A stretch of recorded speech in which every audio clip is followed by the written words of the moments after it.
écoutez Personnae. Bienvenue au spectacle des arts de rue. Annick est intervenante cirque au sein d'une troupe d'artistes du Périgord. C'est la vida che loca sta vida. À la découverte du spectacle vivant. Je pense qu'il y a un seul humour, c'est l'humour des êtres humains. Voilà.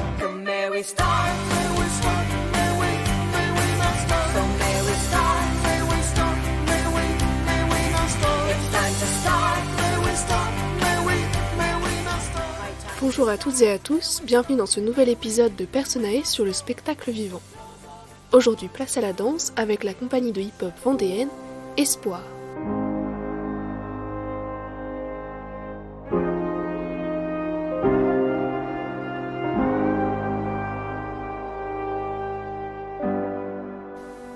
La compagnie Espoir éveille chez moi des souvenirs teintés de nostalgie et de moments suspendus liés à mes parents, à leurs amis, à mes amis et au lycée. La compagnie Espoir, née en 1996 sur le carrelage de la maison de quartier des Pyramides, à La Roche-sur-Yon en Vendée, et rassemble des amateurs de hip-hop et de breakdance. Michael Lemaire, futur chorégraphe de la compagnie, est l'un d'eux. Suite à de nombreuses collaborations artistiques avec d'autres compagnies, Espoir devient professionnel en 2001 avec son spectacle Extra Luna, joué pour la première fois sur les planches du Grand Air, la scène nationale de La Roche-sur-Yon, reconnue pour sa programmation audacieuse. Espoir fait alors découvrir à ce large public la culture et le style hip-hop ultra minoritaire à l'époque dans les spectacles de danse. À la suite de ce succès, en France comme à l'étranger, la compagnie se professionnalise encore et au fil des aventures, les compagnons de danse de la première heure suivent des destins différents. En 2007, Michael Lemaire se retrouve seul à la tête de la structure et monte sa première pièce en tant que chorégraphe, In Vivo. Il installe alors son style et son écriture exigeante qui prend appui sur l'expérience personnelle des danseurs et danseuses.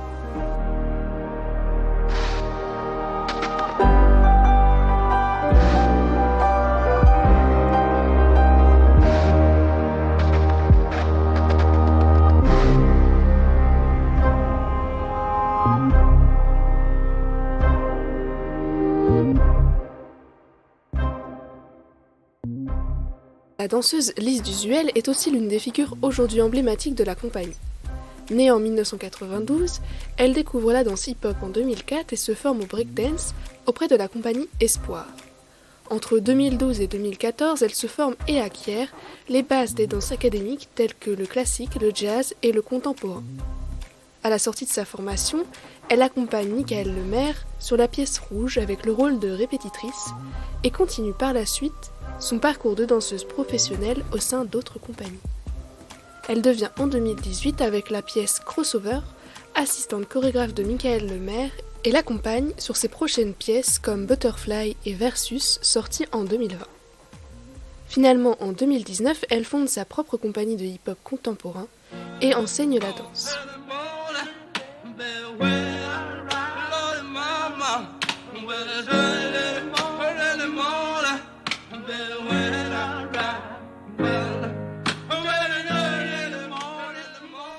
Je me souviens de la première représentation de Espoir que j'ai vue. C'était Crossover en 2017 au théâtre de La Roche-sur-Yon. Les images qui me restent en tête sont floues. Je revois ces danseurs au corps noueux dans leurs vêtements couleur terre et ocre, mais je me rappelle surtout de ce moment précis où quelques membres du public sont montés sur scène. Ils portaient avec eux une petite enceinte diffusant cette musique qui m'est restée longtemps en tête. Je n'ai découvert que quelques mois plus tard qu'il s'agissait d'un morceau de Gaël Faye.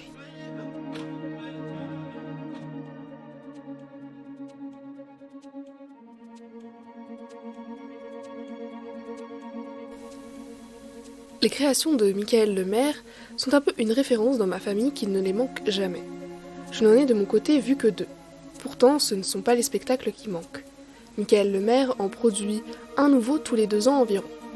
Il y a eu Rock It Daddy en 2013, Rouge en 2014, Trace en 2015, Crossover en 2017, Butterfly en 2019, Versus en 2020, Les Yeux Fermés en 2022 ou encore Vivante en 2023. Les pièces de Michael Lemaire reçoivent généralement un bon accueil des critiques et du public, toujours au rendez-vous dans la ville où tout a commencé, La Roche-sur-Yon. C'est le cas de son avant-dernier spectacle, Les yeux fermés, dans lequel il met en scène 8 danseurs, 4 femmes et 4 hommes, autour d'un clair-obscur. Il s'inspire de l'œuvre du peintre Pierre Soulages, qui a fait du noir sa palette de couleurs. Sous un faible éclairage, 8 danseurs vêtus de noir évoluent lentement sur un sol qui les réfléchit. En fond de scène, des panneaux amovibles renvoient des jeux de miroirs ouvrant la voie à des ombres chinoises.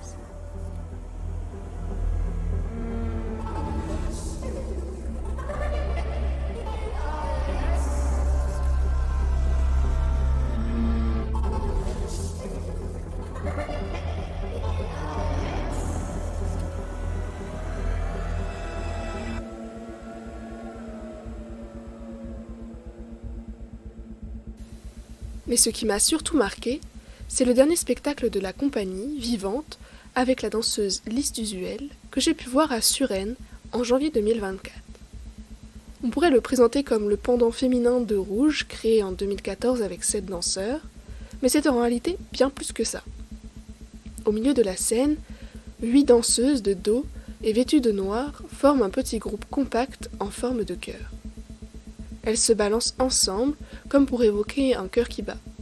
Quoi de mieux pour mimer la vie, le titre de la pièce, que la sensation organique qui se dégage de leur mouvement. La musique, composée de pulsations, accompagne la danse au plus près du souffle des danseuses. On entend aussi des chuchotements de femmes, comme des incantations, ajoutant ainsi une dimension presque mystique à la chorégraphie.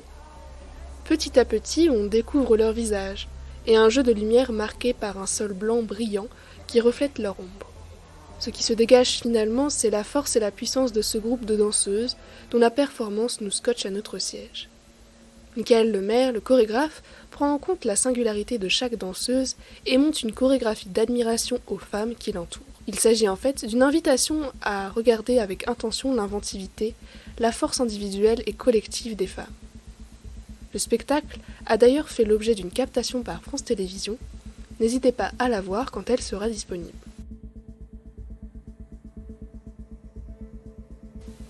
L'écriture chorégraphique de Michael Lemaire prend appui sur le vocabulaire de la danse hip-hop tout en se libérant petit à petit de ses codes.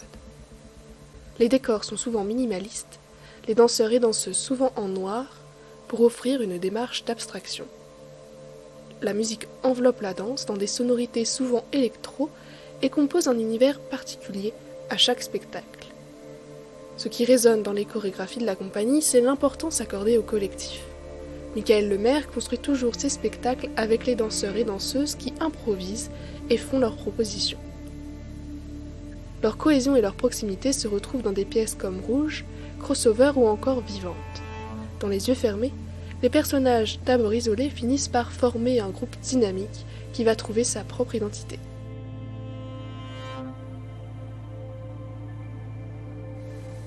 Si au départ, espoir c'est le breakdance, le style de danse tend à devenir de plus en plus libre et varié.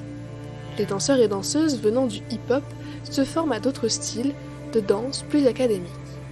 Ces mélanges de genres transparaissent dans la composition de certaines pièces. Dans le duo Versus produit en 2020, les deux danseurs viennent de milieux différents.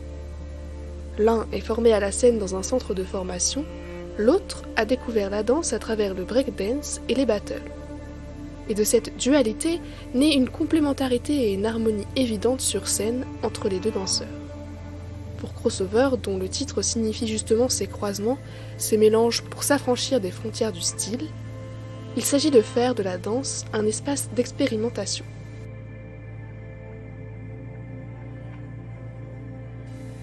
En plus de cette reconnaissance internationale et nationale à travers le travail de danseurs professionnels, la compagnie Espoir initie les amateurs au breakdance. Depuis 2020, grâce à la Espoir Asso, la compagnie donne des cours de danse hip-hop aux plus jeunes comme aux moins jeunes à La Roche-sur-Yon. Le collectif se retrouve ainsi dans le partage et la rencontre avec des publics différents, en proposant des stages aux jeunes adultes à l'étranger, en milieu carcéral ou dans des instituts médico-éducatifs. Espoir organise également tous les 2 ans le festival Colors, avec une parade de rue dans la ville de La Roche-sur-Yon, regroupant une grande partie des clubs de danse amateurs du département.